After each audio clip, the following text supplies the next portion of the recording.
Mi nombre es Jessica Esmeralda Dávila Arias y hablaré sobre la Revolución Cubana.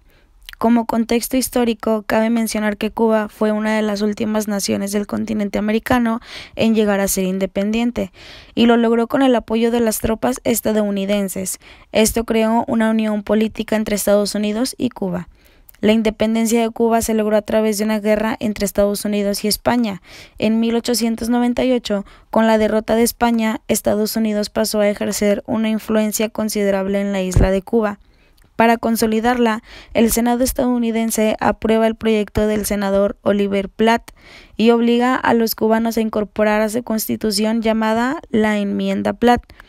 ¿Qué es lo que ofrecía la Enmienda Platt? Esto daba a los estadounidenses el derecho de intervenir en el país en caso de inestabilidad política y dio inicio en el año de 1903. Antes del año 1959, Cuba era un país que vivía bajo la influencia de Estados Unidos. Estados Unidos influía mucho en la política de la isla, apoyando siempre a los presidentes. Después de una economía basada en el capitalismo, con una fuerte dependencia de Estados Unidos, la población sufría de alta tasa de desigualdad social.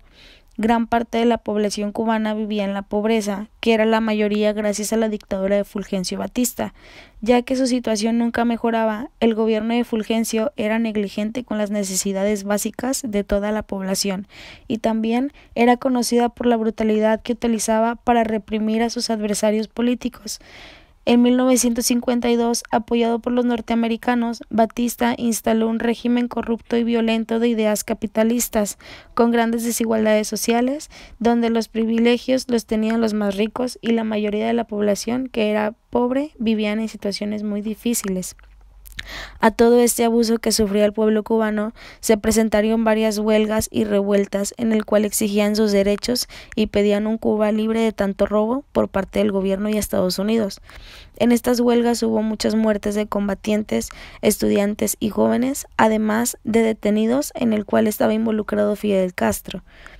Fidel Castro fue a prisión, en el cual le dieron su libertad 2 años después, y saliendo viajó a México con la finalidad de organizar un grupo de guerrilleros para terminar con toda la influencia que Estados Unidos tenía en la isla y terminar con el poder gobernante de Fulgencio Batista, en el cual se integraron el Che Guevara, Camilo Cienfuegos, su hermano Raúl Castro y muchos voluntarios más. En 1954, Fidel Castro fundó el 26 Movimiento Revolucionario de Julio, conformado por 80 guerrilleros. Con los mensajes revolucionarios, los guerrilleros lograron el apoyo de muchas personas cubanas, ya que muchos campesinos y obreros desilusionados con el gobierno de Fulgencio y con las pésimas condiciones sociales en las que vivían, como por ejemplo los bajos salarios, el desempleo, la falta de tierras, enfermedades, etc., muchos cubanos de las ciudades y del campo comenzaron a entrar en la guerrilla, aumentando el número de combatientes y conquistando victoria en varias ciudades. El ejército cubano estaba registrando muchas bajas y el gobierno de Batista sentía el fortalecimiento de la guerrilla. Con la entrada de decenas de cubanos de las ciudades y del campo, los guerrilleros comenzaron a aumentar su número, lo que contribuyó para que ellos conquistaran diversas ciudades.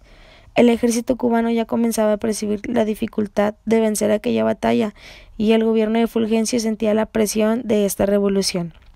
En 1958, Estados Unidos, al notar que la dictadura de Fulgencio estaba en ruinas, suspendió su apoyo militar al gobierno cubano, y la victoria se hizo evidente cuando cerca de la capital los rebeldes interceptaron y tomaron un tren blindado repleto de material bélico que no llegó a su destino.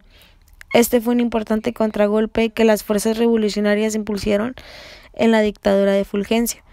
El 1 de enero de 1959, Fulgencio huye en avión a la República Dominicana junto con la cúpula de su gobierno. Fidel llegó a la capital el 8 de enero de ese mismo año y fue recibido con una gran manifestación. A partir de ese 1 de enero del 59, Fidel Castro se tituló primer ministro y poco a poco fue concentrando el poder en sí. 2 años después, Estados Unidos rompe relaciones diplomáticas con Cuba, y actualmente Cuba es el único país en el mundo que todavía vive en el socialismo. Gracias.